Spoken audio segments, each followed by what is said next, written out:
The reason why Tom wanted to lie about it is because it's a really bad look. Welcome back to Bravo Breaking News with Kim and Lisa. Guys, we're here. We've made it.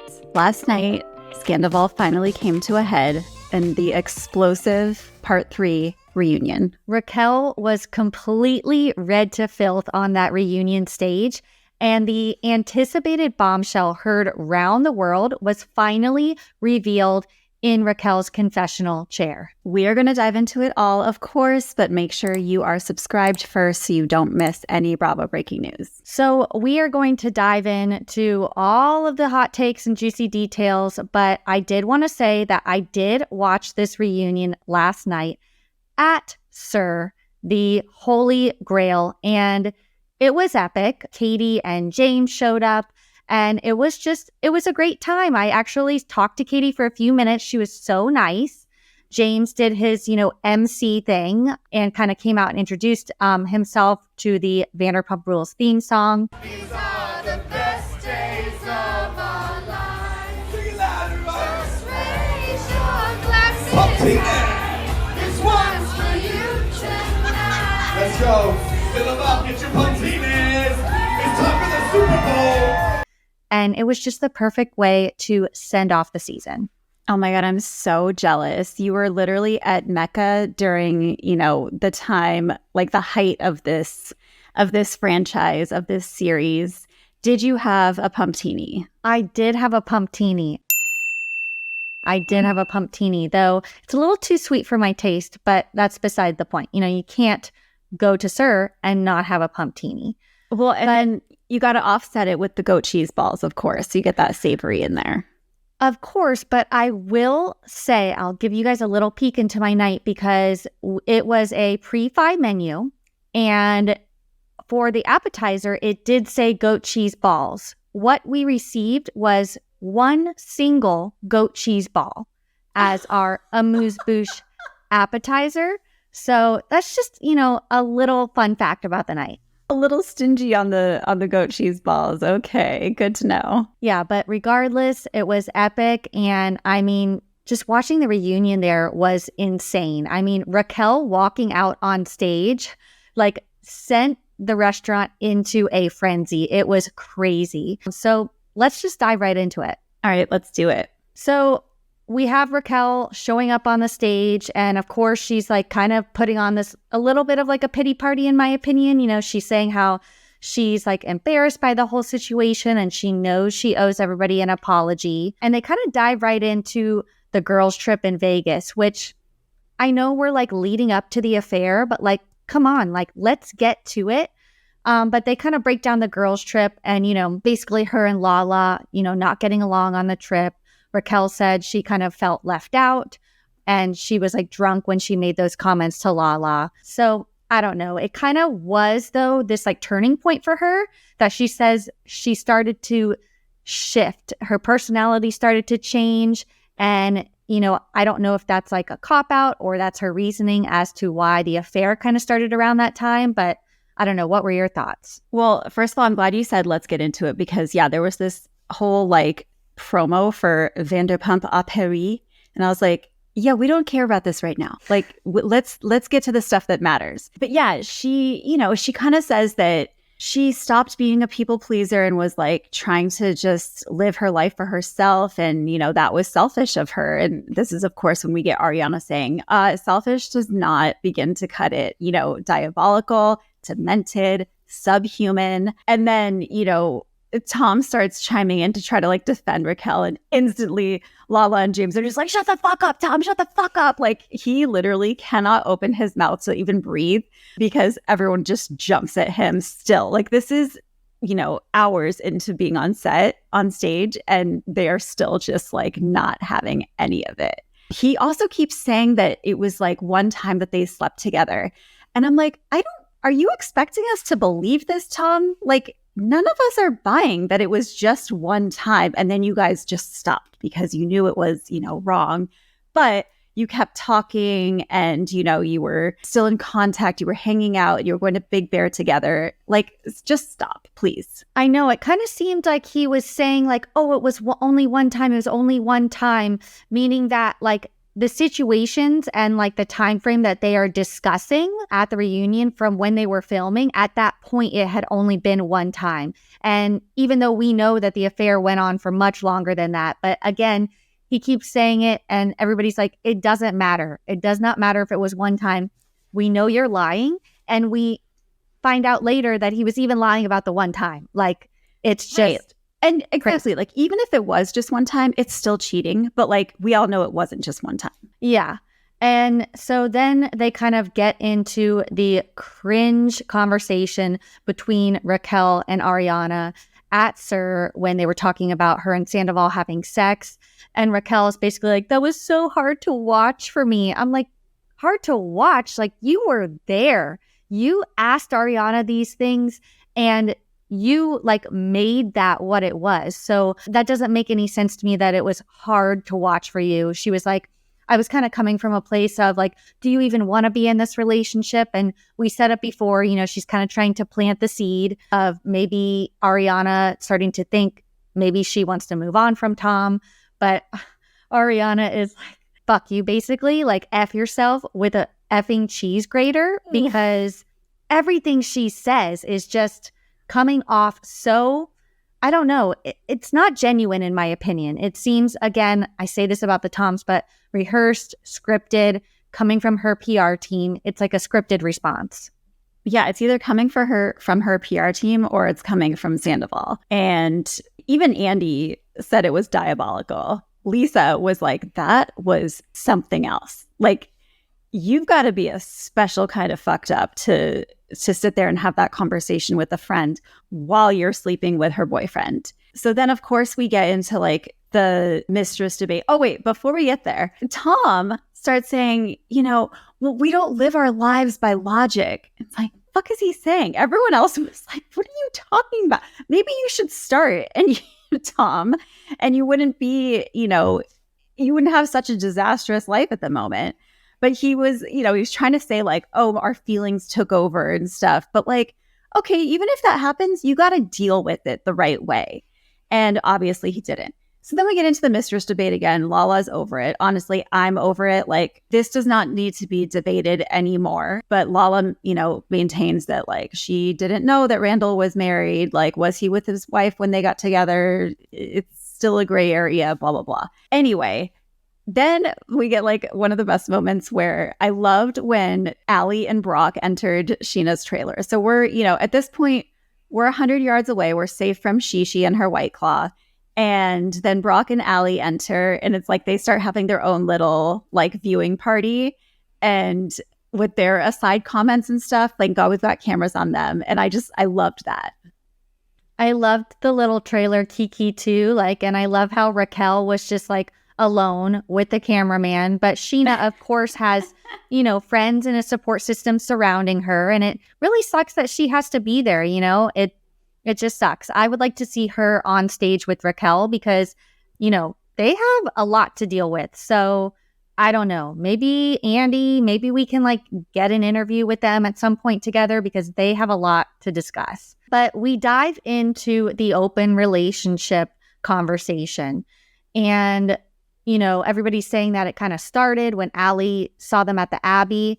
And I hate how Allie in the trailer is now talking about what she saw at the Abbey and not talking about it on stage. Like, they didn't give her the platform to discuss it. It makes me so angry. I know, justice for Allie. I know, but Sandoval continues to, as he always does, lie about the Abbey. He's like, oh, I was at a table with James. Oh, we were there with a group, da-da-da-da-da. And James just like one after the other is like, nope, that's not true. Nope, we did this. Nope, you showed up then. And it's just like, I don't know what Tom thinks is going to happen when he just lies blatantly and there are witnesses to prove it.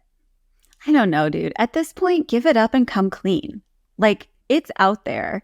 Everyone already hates you. You might as well tell the truth because you're just lying and lying and lying, and it's not going to do you any favors. Ariana chimes in and says, you know, I know the open relationship rumor started when Tom told that to Raquel at Coachella in the jacuzzi. And Raquel starts denying it. And she starts saying, I never said that. Tom never told me that. And it's like, oh, this is a perfect example of you guys getting your story straight ahead of time. Because I believe Sheena when Sheena and Ariana both believe this source, we don't know who it is, that said, Raquel told me Tom said this to her. Like, that is way more believable than it just appearing out of thin air one day. Oh, yeah, exactly. I mean, at this point, we cannot, never trust a Tom. We cannot trust anything that Tom Sandoval says, period. Like, it doesn't matter whether it is a small detail or a big, thing that happened. Like, Raquel thinks her credibility is shot. Tom's credibility is completely shot. But they dive into kind of more details about the affair and kind of like where they are at now. So we learn that they have hung out, since the news broke. I think we probably saw, paparazzi pics of that. And, Raquel even considered skipping the reunion because she was so ashamed and didn't want to face, anybody. And it's like, she's talking about how ashamed and embarrassed and remorseful she is. But meanwhile, she is showing zero emotion. And I don't know if you or anybody listening have watched the show Love and Death on HBO, but it's about this woman who, well, I won't spoil it, but no, basically, way. Well, this woman has an affair and she kills the wife of the man she's having an affair with. So it's kind of like if Raquel were to kill Ariana in this situation, but I digress. She can't handle the, emotions of it all when she's on trial. So she takes this drug. And my point is that Raquel is like on something. I think she popped one of Schwartz's Xanax because she is just so monotone, so level-headed, again, speaking like a script and not showing any emotion whatsoever. It's definitely very robotic. And I feel the same way. I think that she probably took an anti-anxiety pill beforehand, and it's just making her unable to sort of access the emotions that she maybe wants to access. But yeah, she's pretty stoic up there the whole time. Even when, Ariana's telling her that she's diabolical, that she's a Dementor, you like Harry Potter. I thought that was kind of funny. Hilarious. And, saying, I hope my dead dog Charlotte haunts you. Like, Raquel's just kind of sitting there and taking it. I don't know. Either that or she just has a really good ability to, like, again, disassociate. Like, I think I said that in the last recap. She might just be one of those people who's able to just kind of turn it off and not take it or not let it sort of penetrate through her, armor that she puts up.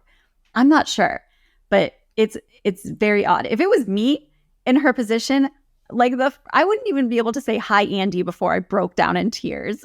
And the second someone said anything mean to me, I would be like on the floor in fetal position. And wouldn't you think that if you're like for a PR team, you might want, like, if you're on trial, it's like you want to show emotion, you want to show that maybe you're remorseful or like, show the audience or the jury that you feel a certain way. And she is not doing that. I think she tried. I just didn't come across well. So then, of course, we get into Andy asking, why didn't you stop? Why did you not stop this? And Raquel, like he says, are you in love? Were you in love? She pauses and she says, yeah. And then he asks Sandoval the same thing. And you can tell he doesn't want to answer. But finally he says, I'm sorry, but yes. And at this point, I feel like no matter what their answer was, it was going to be bad. Because if they say they're in love, it's like, you guys are, pieces of shit. But if they say they're not in love, then it's like, maybe that's even worse because they blew up all of these lives and caused Ariana and everyone else so much pain over nothing, So it's almost like you almost want them to say that they're in love because at least maybe then it's like, okay, well, I can maybe understand it a little bit. I don't know. What did you think? Grody. I am with Ariana. I mean, yeah, it was grody. It was disgusting to hear, but I'm with you. I mean, I see the side of it where they better be in love. They better, like, this better have been worth it. And if they're not, which we learned, they're like still like figuring out like what these feelings mean and stuff. Like 7 months, like shouldn't you maybe know by now, like, whether this is a real thing or not? Like, I don't know. Yeah, but it's just 7 months of an affair, not 7 months of an actual relationship. It's not like they're not living the day to day and they're not having the types of arguments that like a real couple is going to have and are faced with those real things. They are just in the moment of sneaking around. It's exciting, it's hot, and that's what their focus is. And so that's not, you can't really tell if that's love. Yeah, no, I agree. And like Lala kind of hit the nail on the head, basically like warning Raquel, like, Tom, this is who Tom is. He cheated on first Kristen with Ariana. He cheated on Ariana with you. He's going to cheat on you. It's a pattern. Like they are in this like honeymoon, like, to put it how Teresa Giudice would say, love bubble.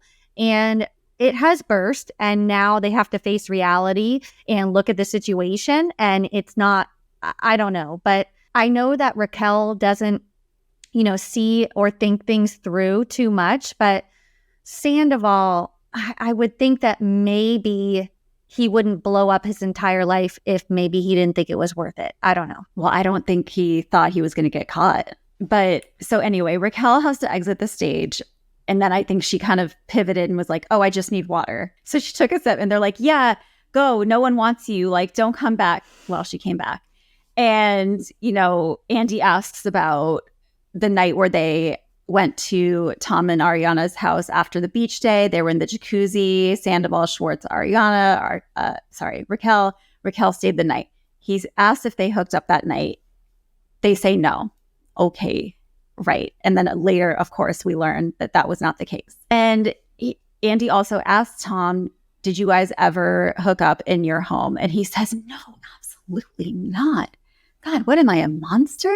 And it's like, yeah, fucking right, D. Of course you hooked up in your house. And yes, you are a monster. I know. It's like I didn't believe him for a second when he said that. And then, of course, we find out that it's all a lie, as we assumed it was. And it's like, I don't know, why lie at this point? It's like at this point.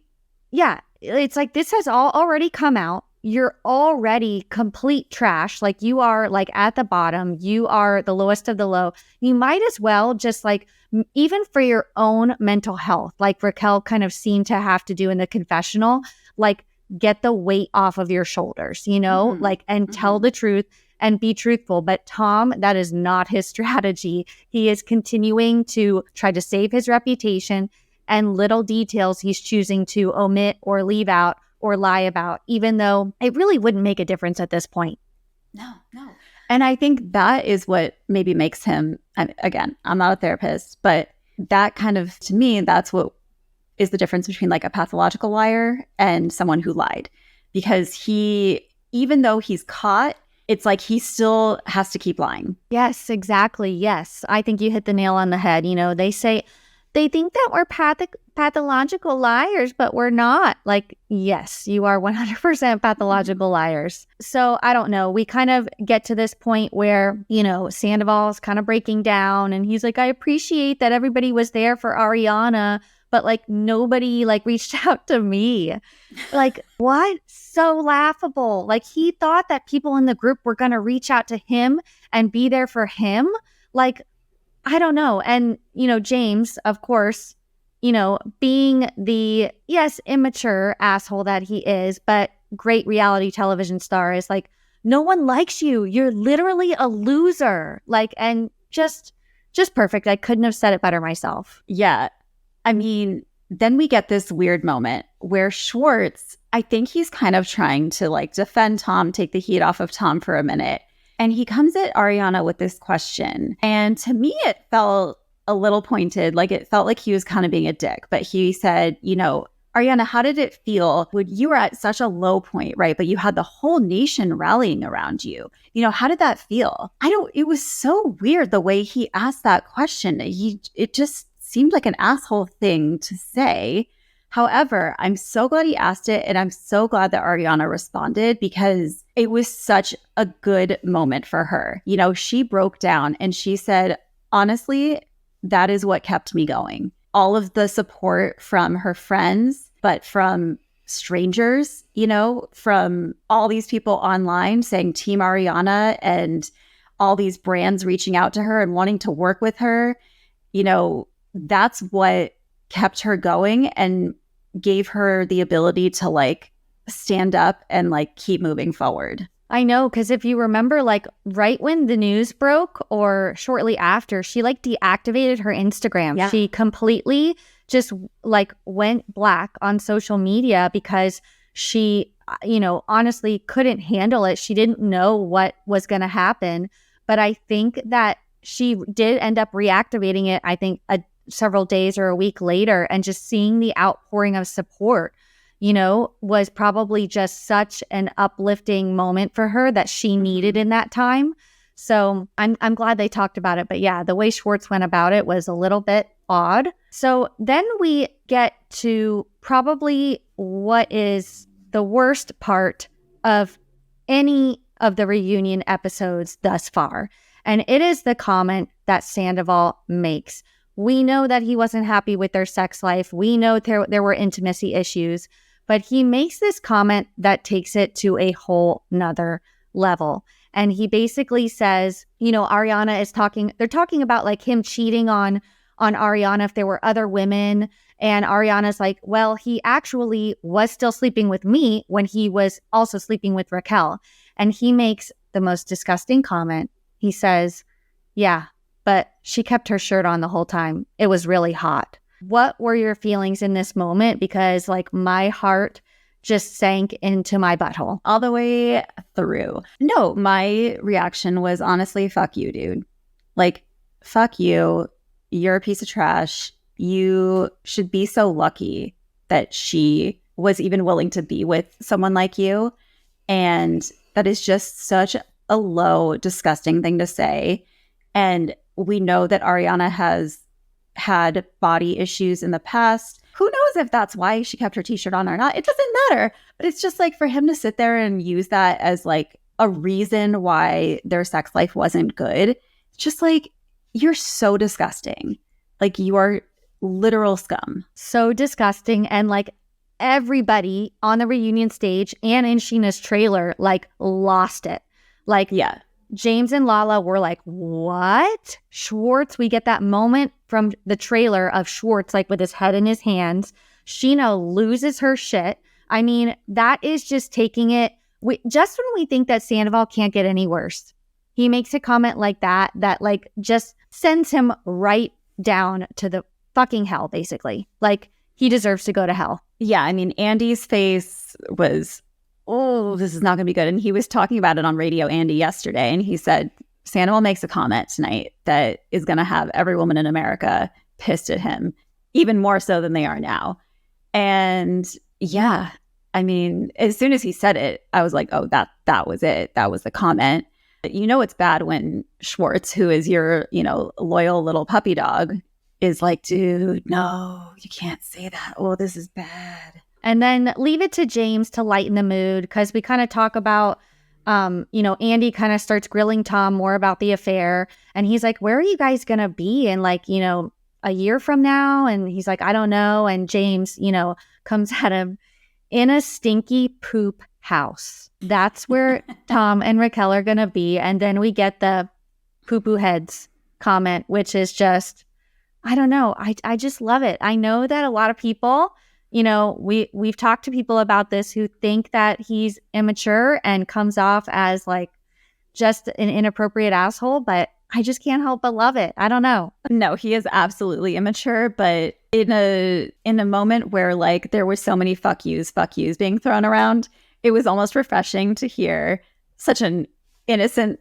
sort of comeback that's like, both of you, you're poo-poo heads, I loved it. I thought it was fantastic. We get, they're trying to say like, we got to explore these feelings and see if they're real.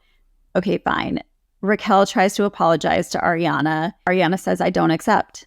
And Raquel's like, yeah, I mean, I get it. My credibility is shot. Schwartz says, he tried to tell Tom to do the right thing. And Raquel keeps saying this thing about how she didn't realize that her actions were going to affect people in like the way that they did. She didn't realize that what she was doing was going to have such big consequences. And that I'm like, but how did you not know this? How did you not think about this?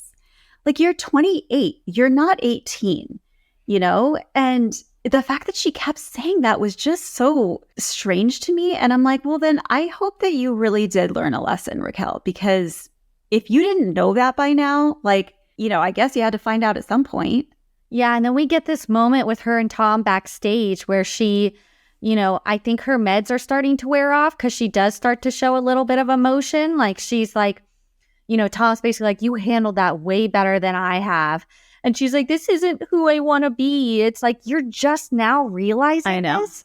Yeah. Like, too little, too fucking late. Like, you should have realized this after the first time you slept with Tom, not 7 months later when Ariana is coming at you in a public setting. Mm-hmm. Yeah. And then, you know, the producer's like, okay, we got to get you out of here. We got to, you know, you must evacuate. And it was almost like she forgot. And it's like, yeah, because you put this whole shenanigan into place where, you know, you have to be 100 yards away from Sheena. It's so stupid. And it's like, maybe she doesn't understand real life. I don't know. There is something very off. And yeah, we do the, as Andy puts it, the restraining order do-si-do. So Sheena returns to the stage and she's like, I was watching it all in the trailer, and Raquel is a sociopath, like not one tear. And they do this whole montage about how, you know, obviously we saw Raquel crying about aging out of pageants, yet she doesn't shed a single tear on the reunion stage. And I just have to say, they showed the scene of her on the date with Peter. And during this scene, I was sitting at SUR, like watching Peter do his job. And I just kind of felt for him. Like, it was very awkward. He's just at SUR. He's the manager. He's trying to do his job. Meanwhile, he is on the television being manipulated by this like crazy woman. And I don't know, poor Peter. Just poor Peter. That's all I have to say. Poor Peter. Literally always bridesmaid. That is just the phrase that comes to mind every time I hear Peter's name. Yeah. So, you know, Andy starts wrapping it up and he's like, you know, is there anything else you want to say? Sandoval starts fake crying and saying, I know I fucked up, but I'm human. And I know you hate me, but I will always love you and I'll be cheering you on from the sides. And Ariana's like, I want to thank everyone here. Well, she names everyone except for Tom here for supporting me and being a friend to me. I'm grateful to all of you. I do not forgive him and I will not be cheering him on. I do have to say, I don't know. I started to get emotional when Tom was emotional. And it's not because like I felt for him in any way, but like, just to see how this ended, you know, was just emotional for me. And they're all like walking off the stage like, oh, like, wow, what an end to the reunion. It was just, and then we have James going, these are the best days of our lives, as he's walking off the stage. Like, James, like, again, perfect, just the perfect ending. And, you know, we think it's over, but it's not, because cut to black screen with text. 6 days later, Raquel sits down for an interview to talk about the affair. And this is the bombshell we have all been waiting for. It is here. And you said it. The secret lies in the blue dress. You were right all along. But the bombshell maybe wasn't what we were expecting. So yeah, let's just talk about it. I think it was more of like a match and not quite a bombshell, because I really don't think anything was revealed that was so shocking. But yeah, we had known for a couple episodes now, like there was something weird with that blue dress confessional, because we saw it in the finale and she's talking about like the first time she had sex with Tom. And it's like, well, that's weird, because we also saw that dress in a previous episode. So we didn't know when that was filmed. You know, it turns out it was after the reunion and they went back and cut it into prior episodes. But I think my biggest takeaway from her sitting down with the producer is her, one, actually showing some remorse and some emotion. And basically, I think she got to a point where she was like, I can't live with these lies anymore. Like it was weighing on her. And that I actually like appreciated. I was like, okay, Raquel, like, yes, this is what, you should be doing. But I think the biggest shock was that she kind of was going against Sandoval, and she was basically coming out and saying, he was telling me to say this, he was telling me to lie about this, and I did. And I'm finally just, I need to just get it all out there. What was your reaction? Yeah, I mean, so let's break down a couple of the bombshells, aka not bombshells. They had sex in Mexico, which isn't a surprise. He slapped her ass in front of Ariana. They got drunk. He ended up in her room. They did it multiple times. Not a surprise. Yeah. They went to St. Louis together. She tries to deny it. Then they show the photo, and the producer pushes her, and she finally says, yes, it happened. Then probably the most shocking, which I don't know, I guess we did talk about in the scandal of it all, but she actually thought that there could be a possibility of a throuple. Like, what was your reaction to that? Yeah, I mean, that was pretty surprising. It seemed like she, I don't know, I guess was desperate to like hold on to Tom and was kind of willing to do whatever it took.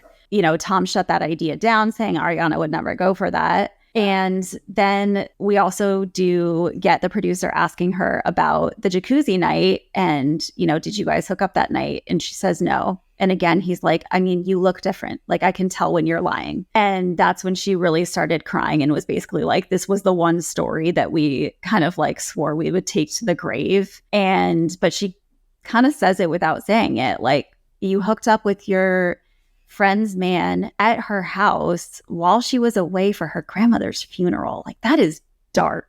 That is really dark. And so I think that was kind of the biggest secret that like they didn't want out there, and she put it out there. And we kept hearing that maybe not all of the cast members knew about this because it happened in a confessional after. Do we think that Raquel has come clean to Tom, that she said this in the confessional? Do we think that he just found out about this when he watched Reunion Part 3? Like, I don't know. I know you mentioned, like, where do you think that their relationship is going to go from here? Is Tom going to lose all trust in Raquel since she's kind of outing him for manipulating and making up this story, or what? I don't know. I think it's a good question because she is kind of taking a risk in going against him, and we'll see. I mean, it seems like they're still talking, but you're right. We don't know if she told him ahead of time, hey, I ended up revealing this, or if last night was the first time he saw it. Unclear. These are the things I need to know. Will we find out? I don't know, but we do have a secrets revealed next week, so I don't know what more secrets could come out or be revealed, but I guess there are still secrets to be revealed. So, of course, we are going to be back next week to recap the unfortunately final episode of Vanderpump Rules, and yeah, we'll see what's revealed. Don't worry, because they're going to pick up these cameras again real soon, and we'll have a new season before we know it. So thank you guys so much for tuning in. We will be back next week. Make sure you subscribe so you don't miss any Bravo breaking news. You can also listen to us as a podcast on Spotify and iTunes. And follow Bravo Breaking News on Instagram and Lisa Not Rinna. We'll see you there. Bye.